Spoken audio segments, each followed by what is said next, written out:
Okay, well, welcome everyone to our fifth webinar. We only have one more after this on May 2nd.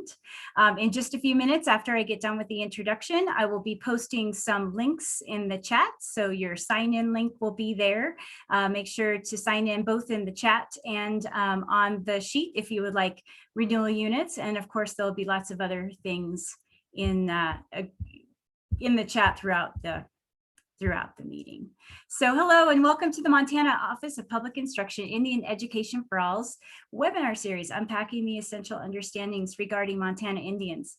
My name is Jennifer Statham and I am an Indian Education for All implementation specialist. We are so glad that you've joined us this evening. We have an incredible presentation in store for you, as always. We are recording this meeting for future use, so all will be on mute except speakers, and only the current speaker will appear on your screen. Please use the chat feature throughout the presentation. Also in chat will be important links, as I just discussed. So the resources will include a renewal units attendant sign-in sheet. As I said, please also put your name in chat. And there is also a post-webinar survey link that I will be posting towards the end. That will only be open the last 15 minutes of the webinar, and then it will only remain open for 24 hours. So please make sure you do that quickly. And even if you're not getting renewal units, please fill out the feedback form because we really do read through all of them. I don't always get a chance to respond to every single one, but I really try. So very important. So just a little background for you. The essential understandings came about several years ago after Indian Education for All became law. Members from every tribe represented in Montana came together and developed this list of important concepts that provide a focus for understanding more about each unique culture represented. A few years ago, after consideration of teacher feedback, we took the opportunity to revise the original document and expand each understanding in order to make them more accessible for teachers and students. However, each of the understandings is so packed full with knowledge, information, stories, and perspectives that we hope that through this series, we can provide opportunities for the essential understandings to be broken down into bite-sized pieces, such as conversation starters for classroom use. I would now like to introduce our presenters, Miranda Murray and Jordan Langford Forster. Jordan, also named Bright Trail Woman, is Ani and Anishinaabe, and Miranda is a descendant of the Yankton Sioux tribe of Fort Peck. Jordan and Miranda are both Indian Education for All instructional coaches for their school district. They are also the lead facilitators of Bright Trail Education, an education consulting company that provides culturally competent education strategies, equity training, and dropout prevention plans that serve American Indian communities. Both facilitators have presented nationwide in their efforts to spread awareness and support concerning Indian Education for All and equity in the classroom. So please take it away, Miranda and Jordan, and look for all of these links I just talked about in the chat. Hello. I think actually before we get going here, we have a guest presenter very quickly. I believe we have Mike Jetty on here. There you are, Mike. We're going to go ahead and mute ourselves so you can share some information with the folks. Mike, you don't forget to unmute yourself.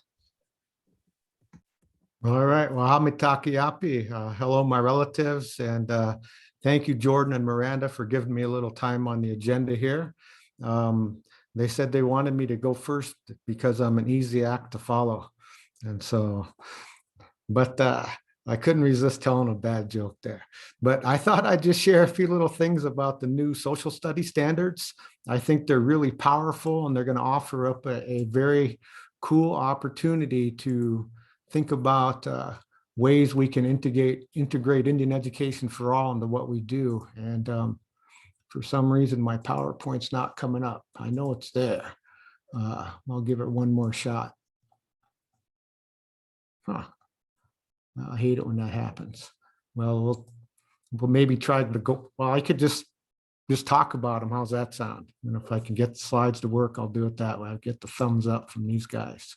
Well, I think what's really cool is Indian Education for All is weaved throughout all of them, kindergarten through 12th grade, and there's a really cool progression of those standards. And so students actually at I think third grade have to learn about the names of the tribal nations in their own languages. And so that's really cool. And then information about the tribal seals. So everything that Jordan and Miranda are going to present on tonight fits in with our new social studies standards. And so I think that's a real powerful opportunity for districts to rethink their social studies curriculum as they look at these new standards and how the essential understandings are weaved throughout them. And that, I think there's a real good balance between inquiry and skills. And so really getting students to think deeply about tribal sovereignty and tribes' relationships with the local, state, federal government. And that's a real important thing to consider right now. And, talking about tribal consultations and, just having students learn about that, learning about issues regarding sovereignty, but that's in the standards now. And it's really specific language. And I think it's going to be a powerful change in our educational community here as districts work to implement those. So with that, I'll turn it back over to Jordan and Miranda, and just thanks for that opportunity to share a few things. And they'll be talking about history tonight. And, a long time ago, right now, I guess the name Lance isn't as common as it was back in medieval times, because back then you heard Lance a lot. So, all right, well, there's your bad joke. I'll mute my. So have a good rest of the presentation, and I look forward to hearing what you have to say. Thanks, Mike. Thank you. All right, so we will get our slides up here. So welcome back. Again, my name is Miranda. Excited to have you all here with us again. Joining us hopefully from multiple of the webinars. If this is your first time, welcome. Yeah, thank you, OPI, for having us as facilitators. We're really excited. I'm really excited tonight because Essential Understanding 6 is probably my favorite, because I'm also a history teacher. I run a dropout prevention program in Great Falls, Montana for American Indian students. And in that program, we incorporate cultural content in everything that we do, all of our core classes, all of our elective classes. We are continually doing things and using information that really reflect the students as part of dropout prevention strategy. And the essential understandings are really multi-layered, multifaceted. And so hopefully through these webinars, we can help you unpack them and kind of simplify them in a way that you can use them, whatever that means for you, however it is applicable to your class and your grade level. Hopefully we can help you do that. Or whoever it is that you're sharing information with. Maybe you don't have a class, that's okay too, but we just want to help kind of simplify what's in these multi-layered pieces of information. And we'll start with number 6. And thanks again for having us. And thank you so much for spending your time with us tonight. So with that, we are going to do an exercise that we call perspectives. And for that, you will need paper, just one piece. It doesn't have to be a full-size piece of paper or anything, and also something to write with. So we're going to give you a couple moments to get that. I'm sure you probably already have it, because during these webinar series, I'm sure you're taking studious notes anyway with everything, all the smart things Miranda has to say. So you'll need a piece of paper and something to write with. And we will give you, we're going to be talking through some perspectives, and we'll be taking you through this exercise, and you don't need to worry. We're not going to have you share out your answers. So don't worry about that. Those answers are just for you to keep track of. They're for your eyes only to see. But I will be reading 12 prompts, and we want you to respond on your own piece of paper, the race that corresponds with the question. So for instance, I will ask a question like, the race of my parents are, and you respond on your own on your sheet of paper. Some of these questions are going to require several answers. Some might not require any answers. For instance, there's a question that says, the race of my children are. So you might have several answers. So if you have 3 white children, then you would write white 3 times, or however that correlates with you. Or if you're like me and you have no children at all, you would just leave that part blank. So whatever is applicable to you. Again, I'll read each prompt 2 times, and there are 12 of them. So we're going to go ahead and begin that now. Again, don't panic. We're not going to ask you to share out your answers. Prompt number 1. The race of my parents are. So this would probably be an example of 2 different answers, or 2 of the same answers. The race of my parents are. The race of my best friend growing up was. The race of my best friend growing up was.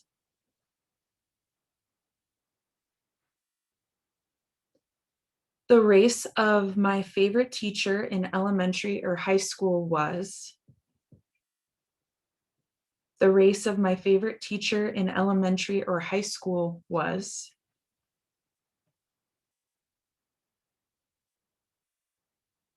The race of my favorite superhero or idol growing up was. The race of my favorite superhero or idol was.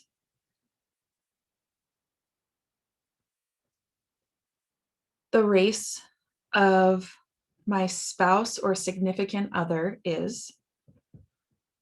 The race of my spouse or significant other is.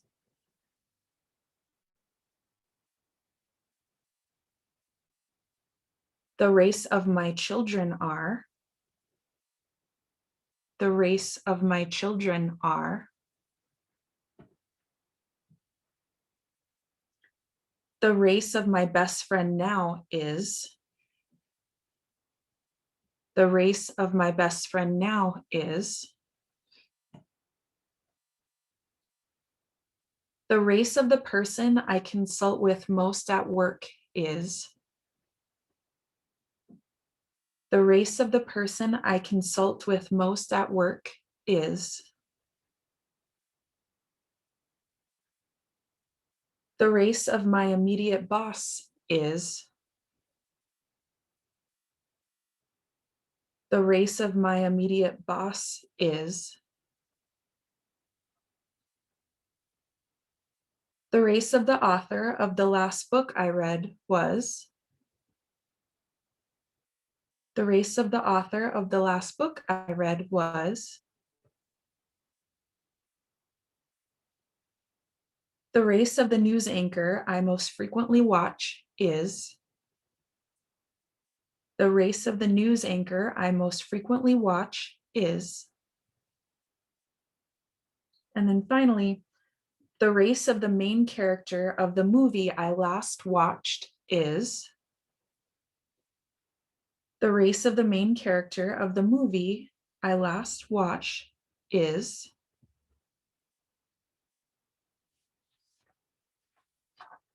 Okay. All right, so we're going to take a moment. Again, we are not going to ask you to be sharing out your answers, but I want you to take a moment to reflect and look at the answers that you wrote down and reflect with yourself. What's the dominant race that you surround yourself with? And think about how might this affect your worldview? And once you've had a little time to think about that, I want you to respond in the chat when you're ready. How might someone who lacks exposure to diversity be limited when it comes to providing information to your students or community?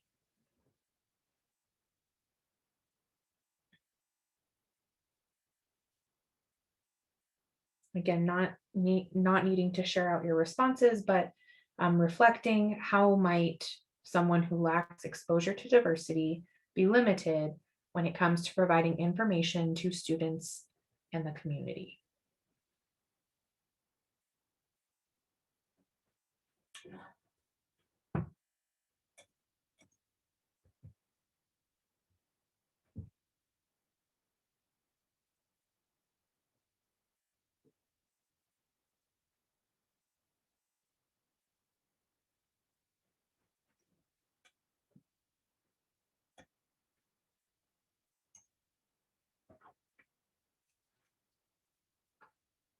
Thanks to those of you who are able to participate in the chat. We really appreciate that interactivity.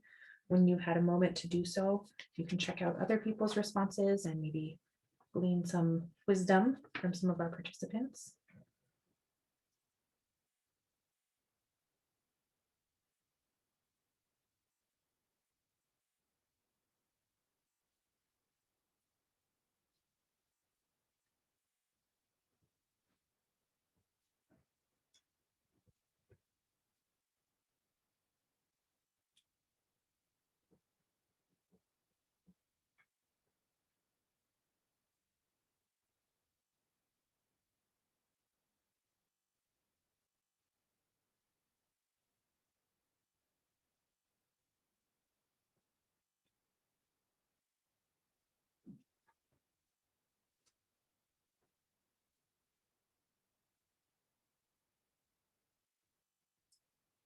Great. Yeah, lots of responses in the chat. We appreciate that participation. We'll give you a couple more moments to respond in the chat if you would like to. We can debrief here.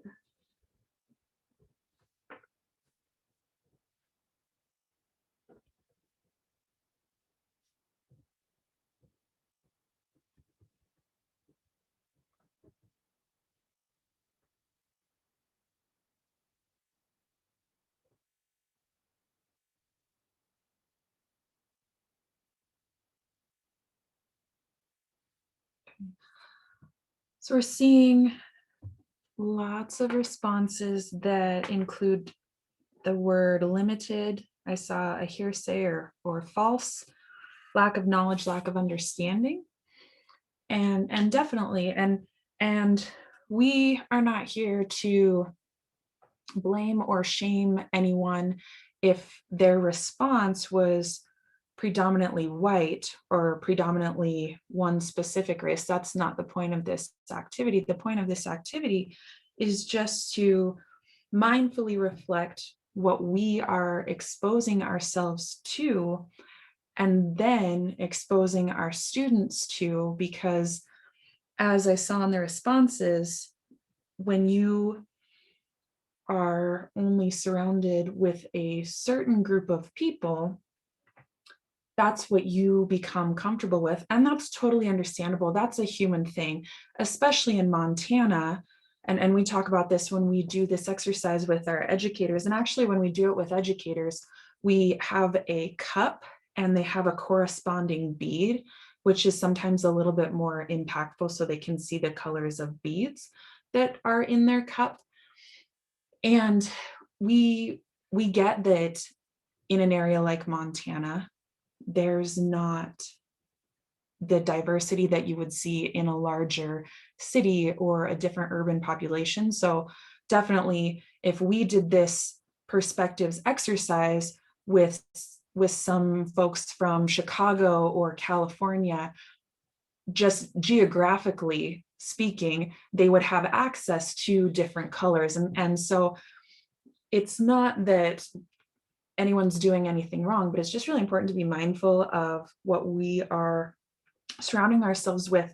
Not that they're bad people or anything like that either, but also once you surround yourself with only like-minded people, that's the dialogue, that's the kind of conversation you're having. Those are the viewpoints that you're getting. I'm friends with Miranda because I know that when I'm mad, she's going to be mad too. That's why she's my best friend, right? And so that's understandable and that's very human, but also that sometimes keeps us stuck in one spot and we don't feel comfortable venturing out or creating a more diverse space for our students or our space because we're so versed in this one perspective that we really have limited ourselves, unfortunately, and are able to teach other perspectives as well. And that's also not to say that you need to change your worldview or you have to get a different best friend or a different spouse, right? That's not what we're saying. We don't have to agree on everything, but it's really important to just be able to expose ourselves to different perspectives. And that's where growth happens. And therefore we can disseminate more diverse information to our students or whatever space that we're working in. Yeah, when you're missing perspectives or diversity in your life, you might be unintentionally missing out on providing those opportunities for your students. And it oftentimes, like Jordan was saying, happens without even thinking about it. You don't realize you might be being exclusive to one point of view because that's the point of view that you're comfortable with or understand or be really knowledgeable about. And so really important to be able to work on including more diversity in your perspective. And that is a great point to point out, Nate, pointing out that diversity isn't exclusive to race. We do that with this exercise because I think it's the most visible and quick thing that people recognize, but there are lots of opportunities to provide diversity from all different groups and all different cultures. And so when we have the opportunity to do trainings like this, we do go more into that. So thank you for pointing that out. Yeah, it just is really kind of depends on who our audience is at the time. So we kind of change, our questions are interchangeable, and we ask different questions concerning diversity, just dependent on where the point of our presentation is for the evening. Right. So, oh, sorry. No, you're fine. Go We ahead. said so. So As Jennifer was talking about at the beginning of the welcoming part of our presentation, in the past several years, the essential understandings have been revised a little bit, not the understandings themselves, but they've included what they call key concepts. And this is what you're seeing on your screen right now is a key concept for number 6. And it's a big part of this evening, and it will be woven throughout our discussion, but we want to visit this for a second. And we feel like it's really the direction that we're going in tonight, and really the point of what we will be presenting on. So I'll read this out loud in case you don't have access to seeing our screen. It says, history is a primary vehicle through which power is distributed and used. Thus, the whole notion of political identity and ideology and who the United States is as a nation plays into how the story is told and who has been privileged to tell the story. Yeah, and it's important to remember throughout this evening, and also as you're disseminating information to your students, that there's power in who gets to deliver information. It's important to always critically analyze how stories are being told, and then also what are the consequences of whatever story you're telling. And I mean, Dr. Phil says, there's not 2 sides to a story. There's 3 sides. There's your side, there's my side, and there's the truth. And it's really about, again, not shifting someone's worldview. And we know that our students have made it when they think exactly like us. That's not the point. That's not the point of teaching. The point of teaching is to give our students the tools to receive information and understand how to navigate it, understand how to critically look at it, especially in an era where we are bombarded by, I don't want to say fake news stories, but I don't know what else to call them. Not accurate truths all the time. And spin for clicking. There's websites out there that are very, very good at making themselves look credible and making it look like you're getting accurate information simply because the layout that they have looks similar to a newspaper or a credible article. And it's just really important that we teach our students that maybe the pieces of information that you get at first isn't the entire story. That's why if there's an accident or like a car accident or something, the first responders don't just ask one person what happened and say, oh, okay, well, that's what happened. This other person's guilty. Like, it's a process. We get multiple accounts, multiple perspectives, people who were right there in the thick of it, people who are standing over here. All of these things come into play when we're really seeking the truth and really trying to understand the full story. I like how well that this ties into our guest speaker from last time, the videos we played of Jen. And when she was talking about her main goal is for her students to, when they receive information, to ask questions and say, is this the whole story? Is this what really happened? Maybe there's more information that could be learned here. Absolutely. And when I introduce this essential understanding to my students, I always start off with a question. I ask them, we're going to go into more detail about it next week when we do our deeper dive, but a question that I ask my students is, what does Afghanistan look like? And they talk amongst themselves, and then they share out, and I always get the answers of deserts, camels, yelling and screaming. It's really scary there. And that's because they've been exposed to one perspective of that. And I'm not saying that that's totally untrue, but it's also based on our relationship with Afghanistan right now. So especially in Great Falls, we're a military-based community. And so a lot of their parents have experienced that through deployment, but that's because they're only interacting in a relationship of war. a lot of times in those cases. And so my students are shocked to find out when I show them pictures that the majority of Afghanistan actually looks very, very similar to Montana. Mountain ranges, lush river valleys, people travel from all over the world to go to Afghanistan to ski. And my students, even though they're in high school, they're shocked to understand that there's snow in Afghanistan. And also too, their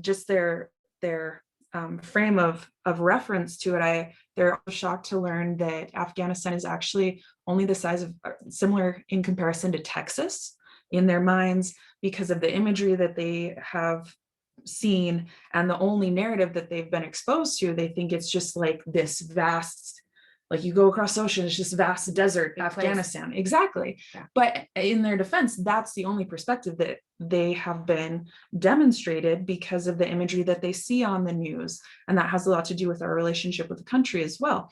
And it's really interesting when we're beginning to talk about multiple perspectives, them starting to realize, oh, maybe my frame of reference and maybe the imagery that I've been exposed to isn't the whole story. Exactly. So let's get into looking at what essential understanding number 6 looks like. So it says history is a story most often related through the subjective experience of the teller. With the inclusion of more and varied voices, histories are being rediscovered and revised. History told from American Indian perspectives frequently conflicts with the stories mainstream historians tell. So I am going to stop sharing my screen and I will copy the essential understanding into the chat, and Jen will give some directions on Menti. If you've been here before, you'll be a little bit familiar. I will give directions. So in the chat there is menti.com, and that's where you will go, and you'll use the code 11632820, and Miranda will put the essential understanding in the chat. What words stand out to you? What words notice? And this is a live word cloud, so you'll watch it populate once you get into this screen. So menti.com and use the code 11632820. Yeah, so looking for those words or word phrases that stand out to you as being important to this essential understanding. Again, if you were in a different screen, I will read it for you. It says, history is a story most often related through the subjective experience of the teller. With the inclusion of more and varied voices, histories are being rediscovered and revised. History told from American Indian perspectives frequently conflicts with the stories mainstream historians tell.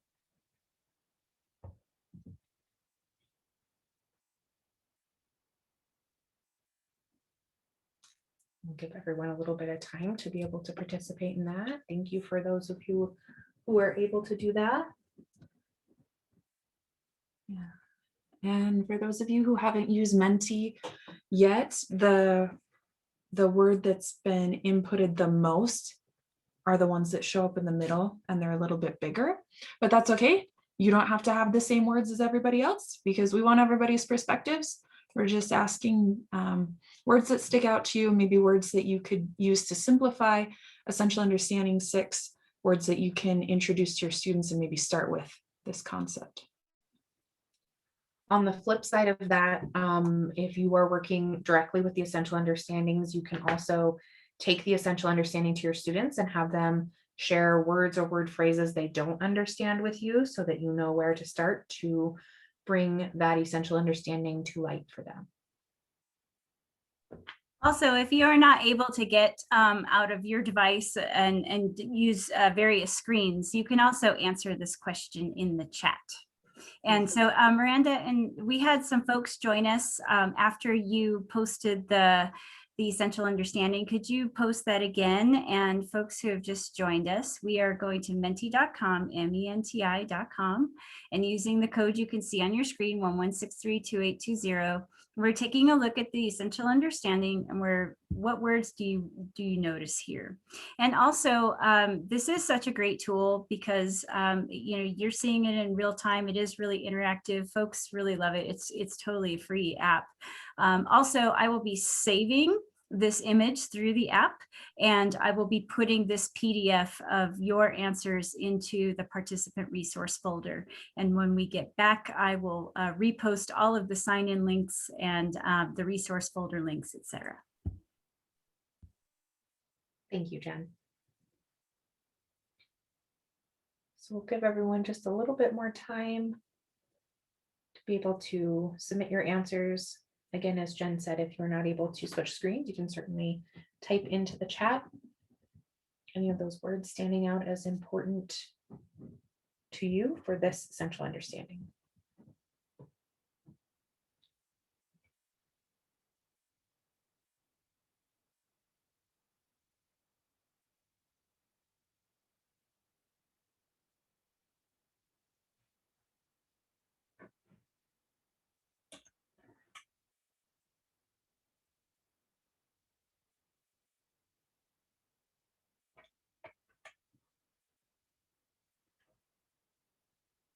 All right.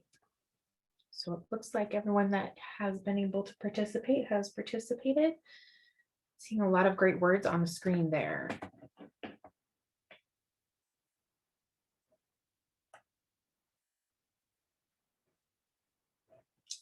Excellent. So we will share with you the words that we use to begin introducing to our students. These are our words. If you didn't have the same words, you're not wrong.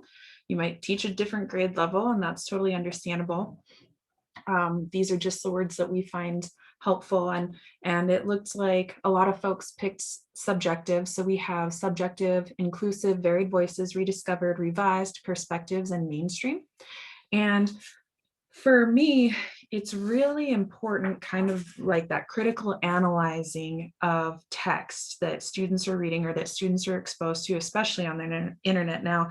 And even in history books as well. We're going to actually look at a history book text here a little bit later, but it's very important for students, this is my opinion. It's very important for my students to understand the difference between subjective and objective. And the way that I explain it to them is subjective is told with emotion, and objective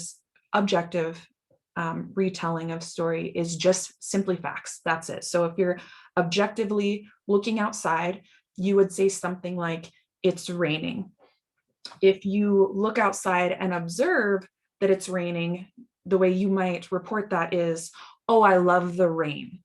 And an objective way that we see in the media now, objectively pretend someone's interviewing you, but they're interviewing you with a camera. And so they ask you a question and you're able to answer that in your own words, as opposed to subjectively, someone interviews you for a newspaper article. They're listening to you and they might get some quotes right, but they also are interpreting what you're saying and they might get some quotes wrong. The difference between subjective and objective is very, very important when students are disseminating information. Not disseminating information, critically analyzing information. That's digesting information. Digesting. Yeah. Yeah. Okay.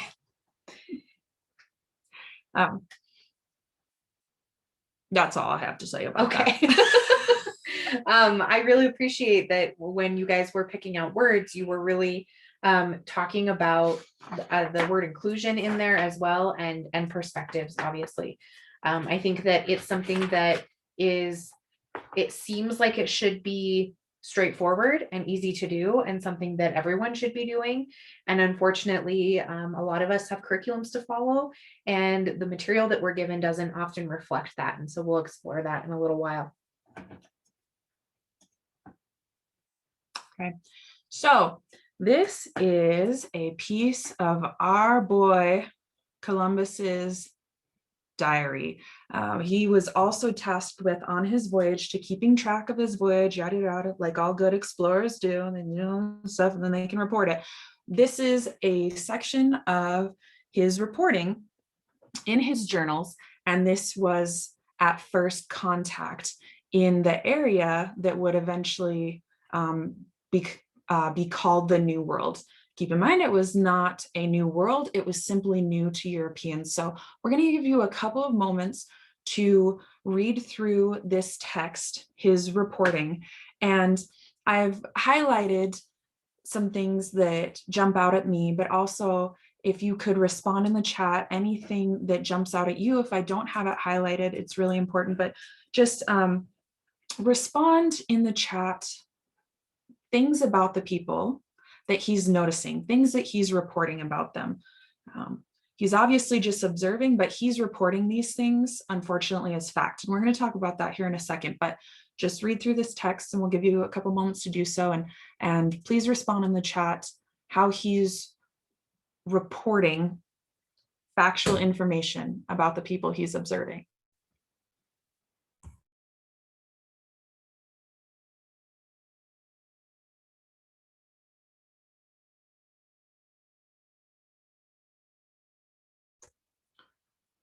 Also, too, maybe respond in the chat assumptions that he's making.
Thank you so far.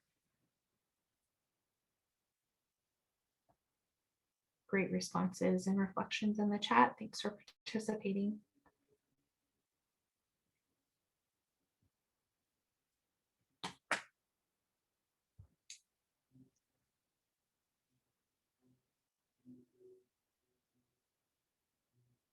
Absolutely. No, yeah, no religion is one that we've seen quite a lot. Yeah. So we only have an hour and a half, and I didn't think that we had time to leave or to read his whole diary, but a little bit before this excerpt that I've picked out, as the boats are getting closer and closer to shore, they start seeing like algae and plants. So they know that shore is getting closer because the depth of the water is getting shallower. And he notes a little bit before this that they see a weapon floating and it seems to be carved with iron. He obviously immediately forgets that because later he reports they have no iron. But it's just so funny because a couple sentences before that, they notice that there's a weapon in the water and it seems to be carved with iron.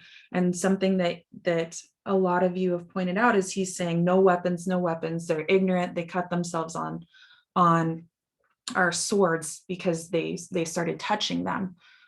Well, first of all, it's so important to note that there's a language barrier here.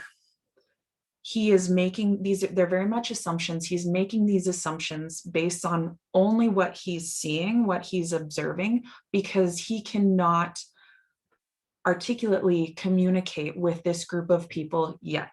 He's just observing them and reporting what he sees as fact. Could it be that this group of people saw newcomers, and he says they came out in swarms to greet us? Could it be that it's not that they don't have weapons, but maybe they left their weapons because they wanted to greet this group of newcomers in a good way, right? Maybe they didn't show up with all of their weapons carved by iron because they weren't looking for a fight. They wanted to be hospitable. He also is reporting that these people seem to be very, very poor. And again, an assumption, he's coming from a continent where women especially are dressed head to toe. That's how you demonstrate your religious beliefs, and that's also how you demonstrate wealth. And so he's observing this group of people, they're not wearing things like that. And so he automatically thinks poor. Another piece of their culture where he's coming from is to adorn yourself with symbols of religion, so crosses and things like that. He doesn't see anything like that. He doesn't see any markers of religion from his perspective, or what he would identify as a marker of religion. So he's automatically saying, no religion, no religion, no religion. A lot of times, and this is still true today, people use what they know to be true about their own cultures to try and make sense of what they're encountering when they meet new people. And so while they were not met with weapons, they wanted to probably greet them in a good and peaceful way. It wasn't that they weren't without taking some precautions, because he does know that he only saw one girl at first. And so probably the women and maybe young children were waiting back to see, like, what's going on? Who are these people? And, that demonstration of religion also through modesty, as Jordan was describing, I think is a big part of their assumption that there is no religion. Absolutely. And would be good servants, he says. Obviously, servants is a nice word for slaves.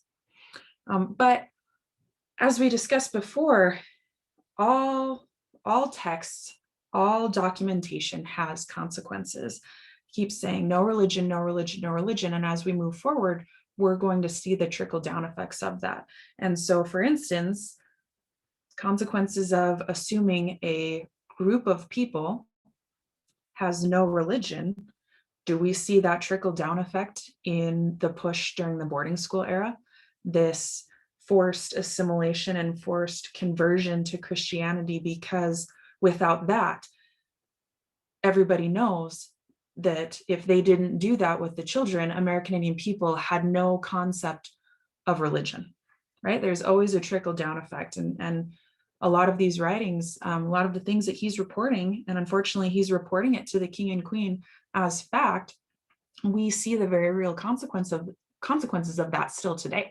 And it's really important to note too that this is a paid expedition. He's making this seem very, very exciting. I'm sure for them it was very exciting, but this is a paid expedition. He has to make it seem like, even though he just found people, there's still value in that. What can we use them for? What can we do that? If it pleases the Majesty, I wish to carry home 6 of them to your highness. And when you're talking about a group of people that would make good servants or slaves, previous to this, he's really setting that up as an easy thing to do, because if you're describing people as less than you, uncivilized, several of you noted that it was very animalistic in his descriptions. It's a lot easier to say they're not really good for anything else. They'd be really good slaves for us. They'd be hard workers, because you're describing that group of people as less than yourself. Absolutely. It's very odd to me that through his descriptions, he's considering their gentleness and their just way of being as a weakness. Yeah. Like they would be easily converted. We could make great servants out of them. But as Miranda was saying, this is where othering begins, because if we inwardly reflect, we all know that we're human. I know that I'm a human being. And so I have these specific traits that I know makes me human. And when you start othering people or making them less than human, it makes them the other. I'm human, so what does that make this other group of people? It makes them easier to kill. It makes them easier to capture. It makes them easier to exploit, because I'm a human, you're my friend, you're a human, but these people are so different than us, they have to be something other than human. And we've seen that be a successful tactic throughout history. So skipping forward in history, as removal was taking place and there was a rush for homesteads and farmlands, this romanticized version of the Wild West is beginning to emerge through dime novels. And these are novels that are produced and consumed by the masses, right? A lot of people, especially on the East, had never been through what was deemed as Indian territory or Indian country, and people made a real profit, a real capital off of selling these wild romanticized ideas. And the more exciting and the more dangerous they were, the better they sold, right? You don't want to write a book that says, well, I met some American Indians and they were really nice to me, and then we all got along. The end. Exactly. That's not going to sell. Not sell worthy. We need excitement. We need damsels in distress. We need venture. We need villains. We need villains. That was good. Yeah. That's almost like we planned that. That was good. And this idea of wild and bloodthirsty, uncivilized, unreligious is being spread throughout the country through this mass consumption of these books. And people who would never travel to the area that was deemed Indian country. They were still on the East Coast. It was very exciting. It was very exciting. And there's a lot of manifest destiny, a lot of patriotism in this idea that this one group of people is so strong and so tough that they can conquer anything, right? But you have to have a villain to make that story sell. And so as we move forward into other areas of media and this othering of people, and this idea of people outside of the group participating in writing about another group. So we see this in film as well. And once you learn these stereotypes, which I'll go through in a moment, we might ruin movies for you sometimes, because you're going to pick these up in movies the more you watch them. Movies that have Native characters with non-Native writers often have these stereotypes. These are kind of the basic stereotypes. So usually when we're in person with with a class, we ask who's seen Dances with Wolves, and literally almost everyone's hands goes up, because it was critically acclaimed. It's still shown today. It comes on and off Netflix. It's currently back on Netflix right now. And Dances with Wolves came out in 1990 and was kind of the first of its time to veer just a little bit from the traditional Western stereotypes and tropes, but very much still stick in that lane. So we have our main character, Lieutenant Dunbar, and he represents the non-Native savior. This is a character you will see pop up time and time again in movies and in literature. We also have the Indian maiden, or a damsel in distress, this female character that needs to be saved. And in Dances with Wolves, that's represented as Stands with a Fist.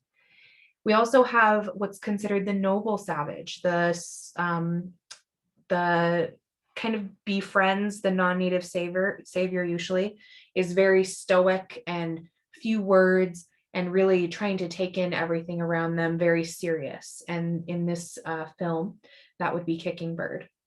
We often see a mystical or magical medicine man or shaman. And while we know medicine men and shaman are real people in tribes, they're represented in a very magical kind of way in films that's unnatural, not giving any thought to the scientific knowledge behind traditional medicine men and shaman. In this film, that would be 10 Bears. We also almost always have the bloodthirsty savage. This is represented by the toughest Pawnee. The kill to kill, the angry, violent, naked, war paint. lacking clothing, usually has no lines. They're just the Indians in the film that are portrayed as killing for the sake of killing. And then we also have the foolish savage. And this is usually simple characters, often played by children or women that need to be saved or can't figure things out on their own. And this is played by Smiles a lot. We know that American Indian people have survived and thrived on this land for thousands and thousands of years and don't need to be saved. Yeah. And Dances with Wolves isn't, we use it as a teaching tool, and we're not saying that it's the worst movie ever. As Miranda was saying, I think it was really one of the first movies of its genre that allowed for positive relationships, that you could have a positive, healthy, loving relationship with American Indian people. But here's the other thing too. So now we're ideas become books. So we have Columbus, we have his thoughts. Ideas become books. Books now become film. And what are the consequences now that this award-winning film is being consumed by the masses, especially in states outside of Montana who are unaware that American Indian people still exist? Film is usually a person's first frame of reference to a new concept or a new idea. And so this is mass produced, people watch it, and this is their starting point. This is where their scaffolding starts. You have this scaffolding of who American Indian people are, how they behave, what they look like, and that's your starting point. And then you're only being reinforced by specific images that make that remain true.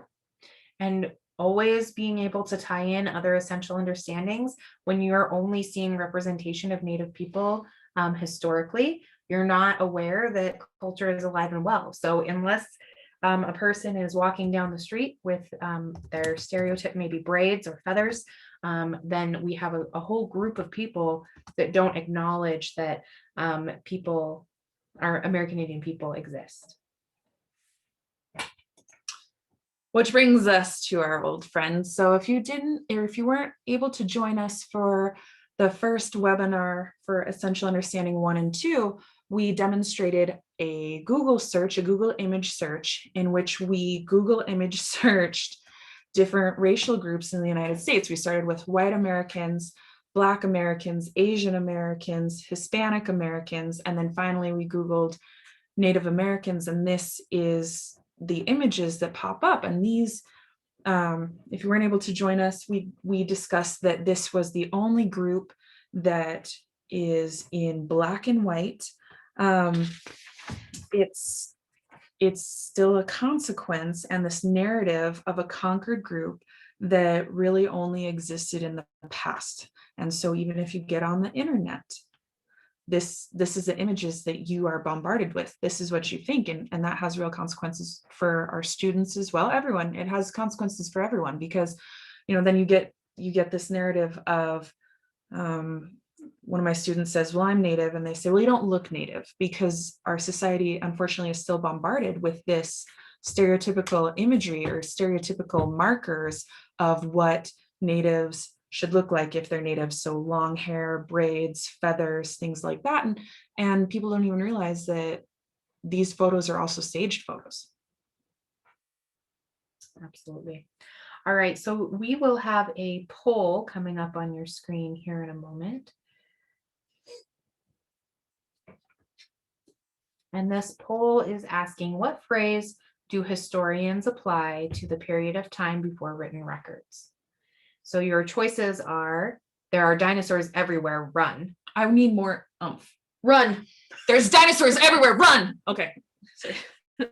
Prehistory, the land of the lost, and time immemorial. So choosing to your best of your ability. We'll give everyone a few moments to vote in the poll. This is anonymous, but you'll be able to see what the majority of people have chosen.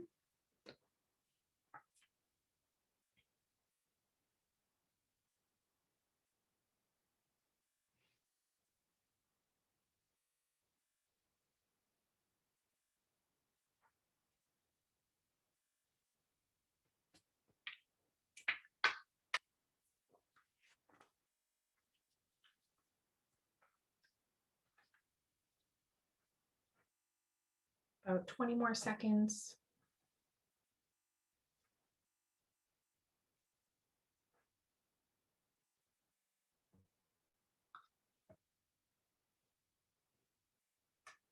The 2 people that responded, there's dinosaurs everywhere, run. Please private message me so we can hang out because you are my people.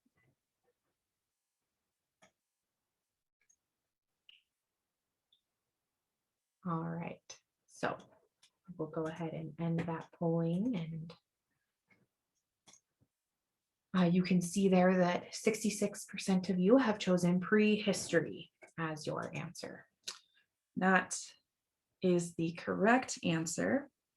Unfortunately, prehistory insinuates that there was nothing going on, especially in terms of civilization. So history wasn't actually happening until someone had the wherewithal to write it down in a book.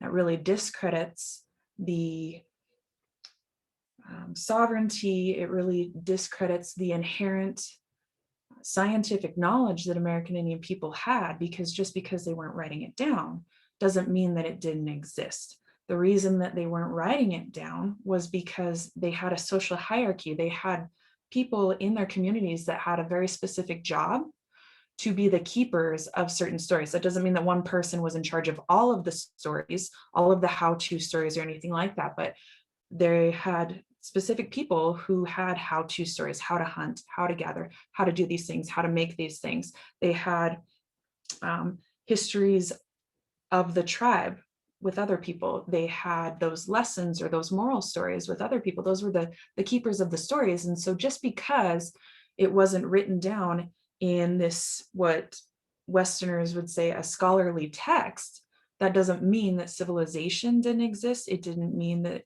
these people weren't scientific. It didn't mean that these people didn't understand how to manipulate their environment in a way that made their group survive and thrive. So examples of other formats of demonstrating history, which isn't, this is something that, as Jordan was mentioning, is conflicting with Western concepts of civilization due to that written record, is winter counts.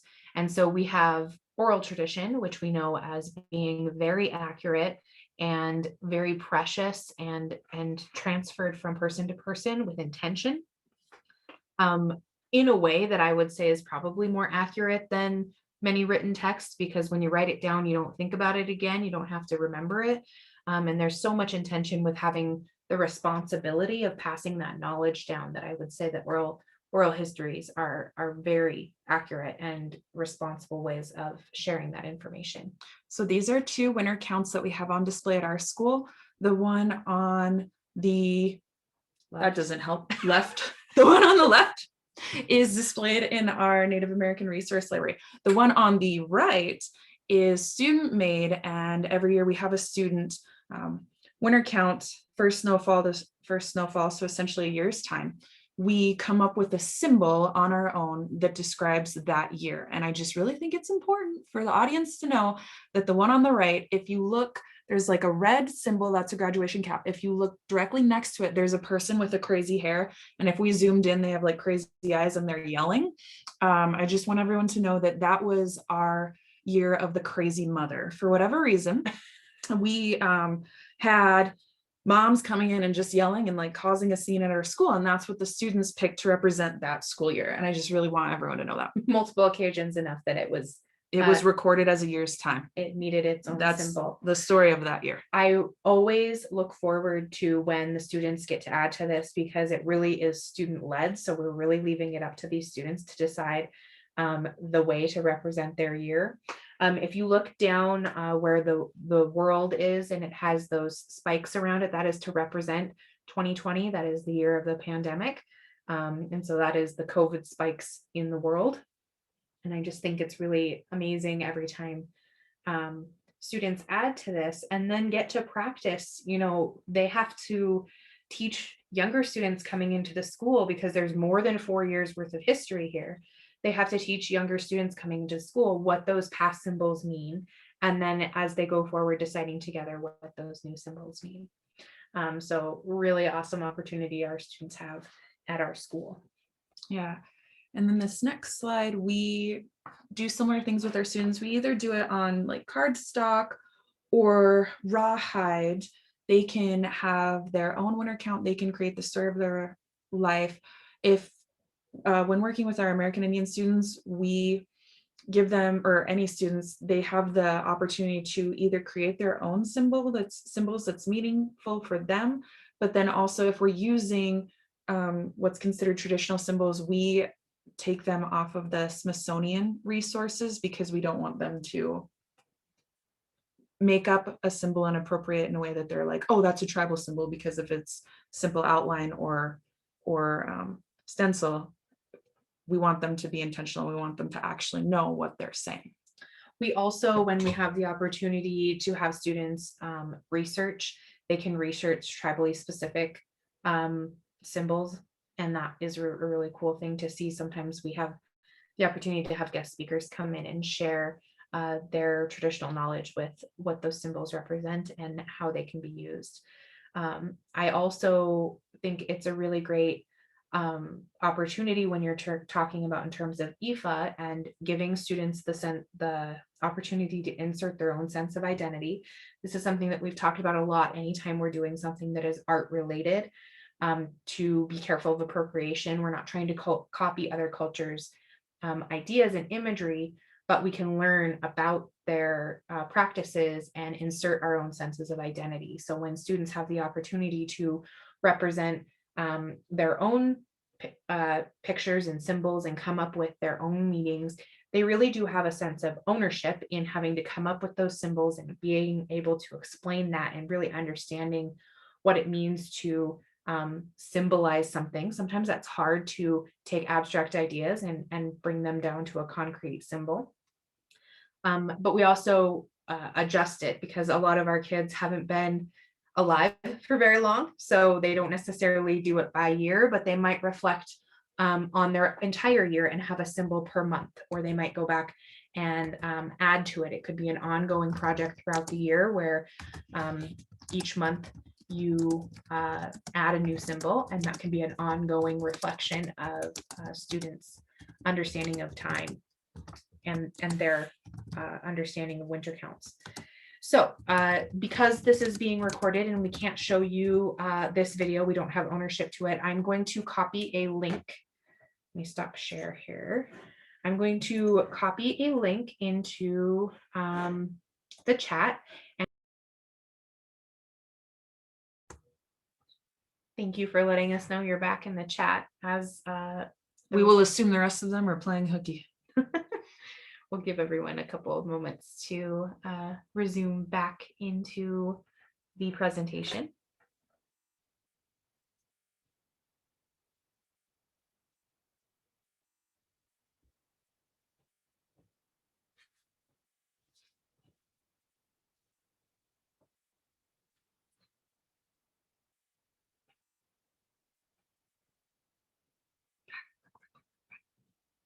All right. Josh is back. You can resume now. That's fine. Noted. So hopefully that movie was helpful to you. I shouldn't say movie. Hopefully that clip was helpful to you. And I think it's a really great way to incorporate that, especially with the younger kiddos. If you're not ready to talk to them about subjective or objective, you are still providing them with a different historical perspective. If you are reinforcing the scientific knowledge, again, that historical traditional histories, if you are reinforcing that existed pre-colonial times and has existed since time immemorial, that we have record keeping, then you are reinforcing essential understanding 6 because you're providing them with multiple perspectives of history. I just want to, before we move on, I want to point out this comment. I love that connection. Someone pointed out that they were doing a knitting challenge, and I don't know if you've seen like temperature blankets or things like that, where you knit a row and the corresponding color to the temperature of that day for a whole year.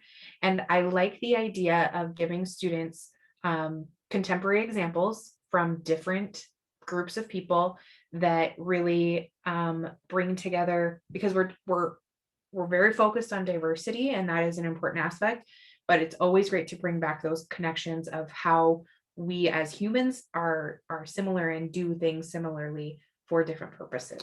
So if you, winter counts can be recorded essentially any way that you would like.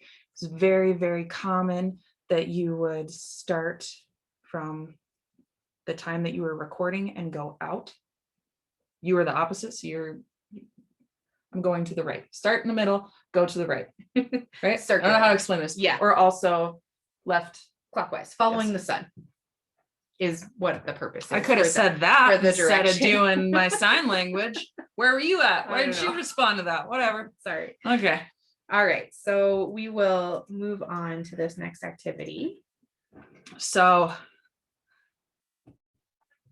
please read, it's a short section. It's only a couple of sentences, actually, just that shorter section of the gold rush. So it starts with that red gold rush. If you are a fast reader, please feel free to read the whole thing, but just that gold rush within 4 years, and respond in the chat how you think the Lakota Sioux would tell this story or this section if they had had the privilege to write this story or record this in a history book. How might they tell it differently if they were in that situation of privilege?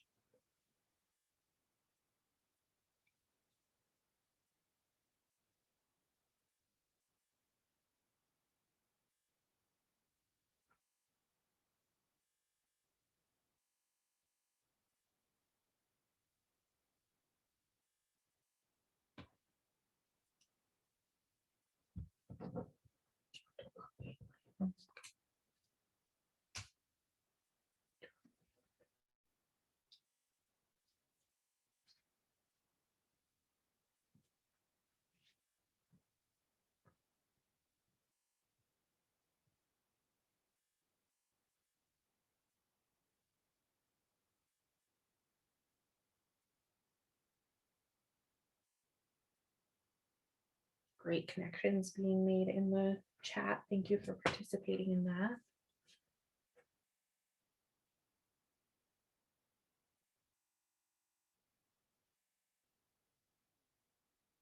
Someone rewrote it from a different perspective. Wonderful. That's fantastic. Also, this is like the part whenever we ask to respond in the chat, we get like, we are right. So we're this is the weird part where you just see like our noses and stuff because we're trying to read, and we appreciate, it's really fun. Sometimes it's hard to get to everybody's comments and stuff once everybody starts responding. So within 4 years of the Treaty of Fort Laramie, miners began searching the Black Hills for gold. So let's start with that. So the Treaty of Fort Laramie, we know that a treaty is a legal document signed between two sovereign nations. They signed this legal agreement outlining borders of Sioux territory. So I believe, I am not Sioux, but I believe the Sioux might say something to the extent of within 4 years of the Fort Laramie Treaty being signed, this legal document, miners began trespassing. I believe that they would probably exchange a couple of words in here, beginning with searching. Searching sounds like, to me, just in my head, that you're just walking around and you're kind of looking for stuff, but you begin like tripping over the gold because it was just everywhere. And in reality, when I show students the map of the Fort Laramie borders, the Black Hills gold, or the Black Hills, excuse me, aren't on the border that they randomly like bumped into.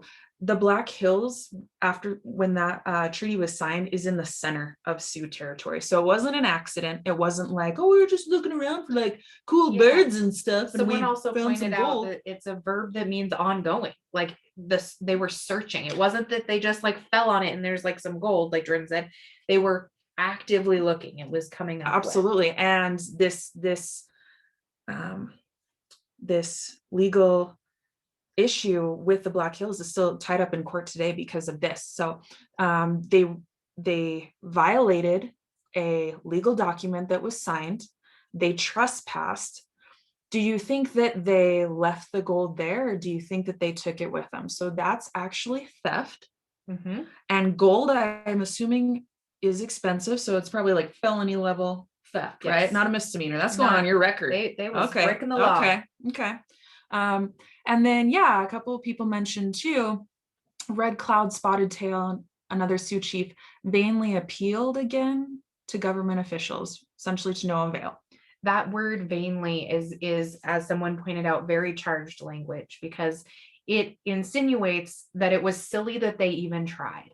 It was silly that they even tried to uphold their own rights as outlined in the treaty, and to uphold their own sovereignty to what should have been held as true. And so that word, it kind of goes along with earlier when they're talking about how the Sioux and the Cheyenne and the Arapaho protested to no avail. It didn't matter what they were going to do. Didn't matter if they tried to stand up for what was right or what was supposed to be happening. It fell on deaf ears, as someone pointed out. And that's really disenfranchising to students too, because it sounds like that if a crime is committed, if something happens, no one's going to care. You can't call anyone. You can't seek justice or anything like that. It's very disenfranchising. It's very deflating, because it's like no one cares. Like this crime was committed. Essentially, it's not reported as a crime in the history text, but this was committed, and I might as well not even try. I might as well not even try to stand up for myself, stand up for my people, or whoever. And that's just even if you aren't talking about this from a Native perspective, that's really threatening to our idea of democracy and how we know who to call, we know who to talk to when things aren't okay, we know our leaders to contact, right? And it's just very deflating, this narrative that, and whatever, and then it just kind of like pushed off to the side. It is also, I was going to say, a large problem and portion of history to be talking about in literally 4 sentences. And I like how earlier someone noted that they often have to say, according to your textbook, to point out, Nate, thank you for pointing that out, to point out that not accurate. The only other thing that I want to point out, if you were a fast reader and you read this whole thing, it says, when we're talking about Custer's last stand, it's not called the Battle of the Bighorn. It's called Custer's last stand because he was the hero. What does that make the other people? So a little bit about halfway down, led by Crazy Horse, Gall, Sitting Bull, the warriors with raised spears and rifles outflanked and crushed Custer's troops. Sitting Bull didn't even fight in the Battle of the Little Bighorn. This is an inaccurate account, very misleading, of what happened. And this is in our US high school history books. And scene. But to this point, it is really important that our students be critically reading text, and that we teach students how to be critically reading text. So when we are introducing materials, even if it's an opinion piece, it's important for them to critically think about, who is this written by? Also, even too, if you're vetting material as an educator and you're not quite sure where to start or things to look at, we would suggest you ask, who is it written by? Who is the intended audience? What is the message being sent to the intended audience? Who benefits from this information being shared? And also, what are the consequences of this information being shared? Similar to the dime novels, US history books, other texts that are written, there's a significant amount of capital found in selling those books. One person or a group of people benefits from their story being told and then retold to other generations. I really like the suggestion of retitling that section of the textbook where it says Custer's last stand to Custer's vain stand. I think that goes nicely with the paragraph before it. Great suggestion there. But yeah, as Jordan was saying, these questions can really spark such great conversations with students and with teachers when we're looking at materials that we're bringing into our classroom. It is really important, I think mostly important, to be asking, like, who benefits from this. I think is the main idea. Not like don't share it with your students, don't do this. They don't have to think the way that we think, but it's really important to just genuinely understand, where is this information coming from? and or to the beginning of our presentation, talking about asking questions, making sure that when you read something, you don't just take it at face value, you find out more information and be critical consumers of media, literature, and film. Yeah, or just your general like scroll through Facebook. Yeah. Take a glance at these questions. And the next thing you read on Facebook, ask yourself these questions. And if they're not satisfied, scroll on. Get out of there. Exactly.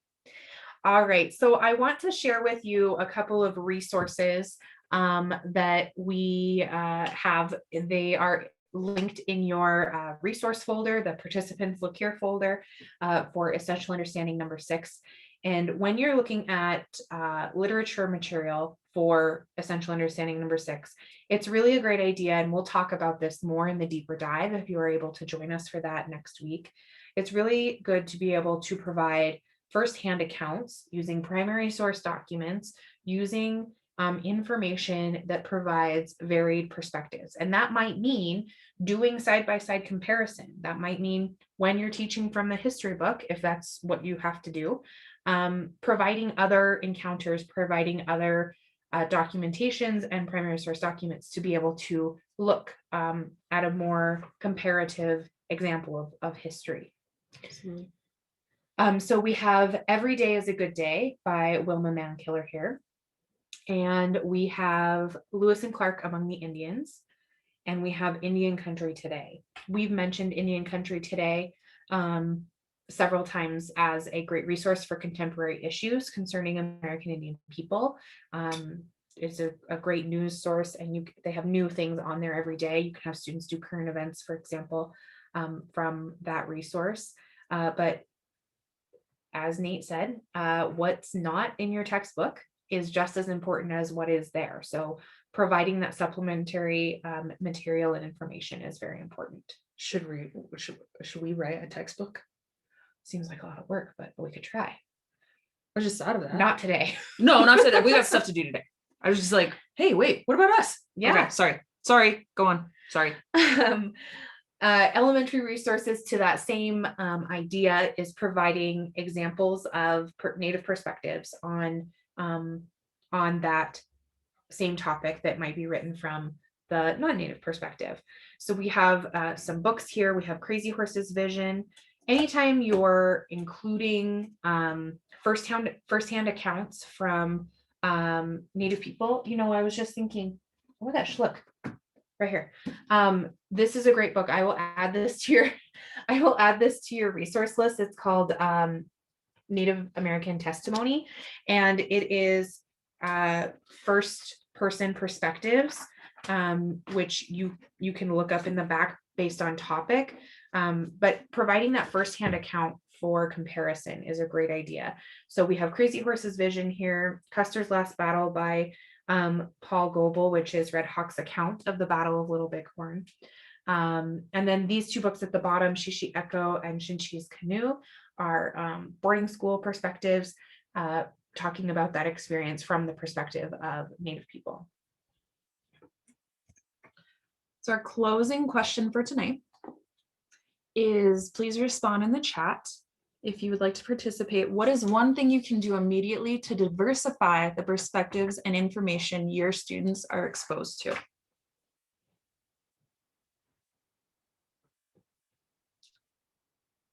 What is one thing you can do immediately to diversify the perspectives and information your students are exposed to? You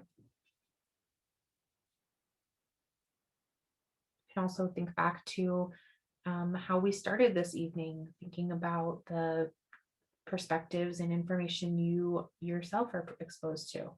How does that relate to your students?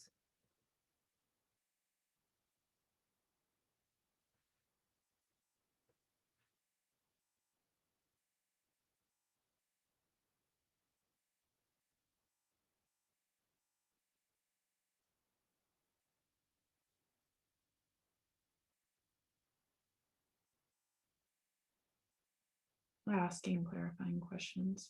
Yeah, I appreciate that phrasing that you've put there in "tell me more." We always want to make sure that when we're asking students their perspectives, we're not putting them on the spot or asking them to speak for whole groups of people, but giving them the opportunity to share their individual identities really can provide for unique conversation in your classroom.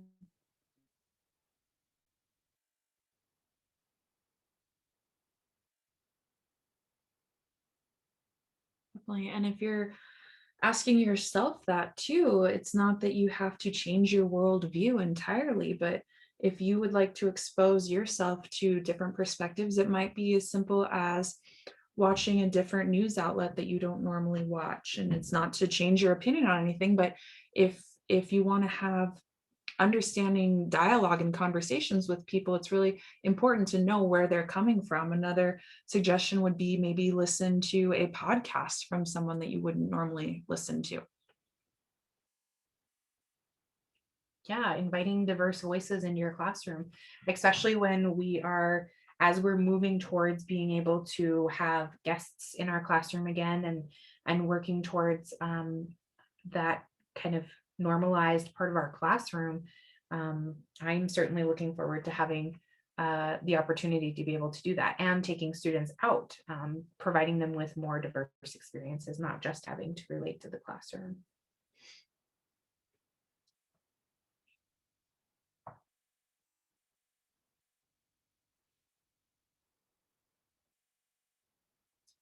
Whatever is applicable to you and makes sense to you. Reading a different author. Yeah, and A even, book. sometimes when we ask that question, it dawns on people that they've never paid attention to the background of the author of the book they're reading. And I think it's important to be able to know that information. It might challenge you to think about the information you're reading, whether that be fiction or nonfiction, a little bit differently. Excellent. Thank you for your responses.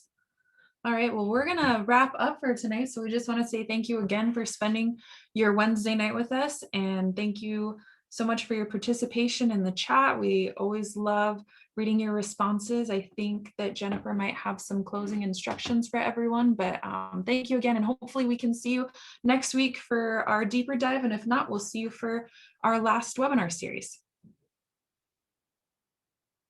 Yes, because next week is next week is the next deeper dive. The week after that, May 5th, is the final Unpacking the Essential Understandings. But again, these are all recorded and they're available on our website in the Indian Education for All page. And in the chat, I have put the feedback survey again. That will be open for 24 hours only. I will close it tomorrow. And that is really important if you want renewal units, but it's essential if you want renewal units. But if you would like to just give us some feedback and you're not interested in renewal units, please give that to us, because we really do value it very, very much. Also wanted to put in a plug for our free Indian Education for All Best Practices virtual conference, which is coming up on May 15th and 16th. Our keynote speaker is Oren Lyons, which is such an honor and such an amazing thing that he's going to be speaking to our teachers in Montana. Their program link is there, and also there's the social studies standards link for the new social studies standards, and this particular link is with the Indian Education for All connections. So please make sure to check those out. But in the meantime, if there is a resource you're looking for or support that you're needing, I did get the Sherman Alexie question this morning and had a wonderful, wonderful conversation with the teachers about moving forward and healing with that. So anyhow, feel free to reach out to Mike Jetty or myself or Zach Hawkins, and we're happy to support your teaching and hopefully make your teaching life a little easier. So anyhow, thank you so much. Miranda and Jordan, again, another fantastic interactive session. Thank you all for participating in the chat. And we will be seeing you on May 5th, excuse me, if you are not joining us next week for the deeper dive. Thank you. Bye-bye.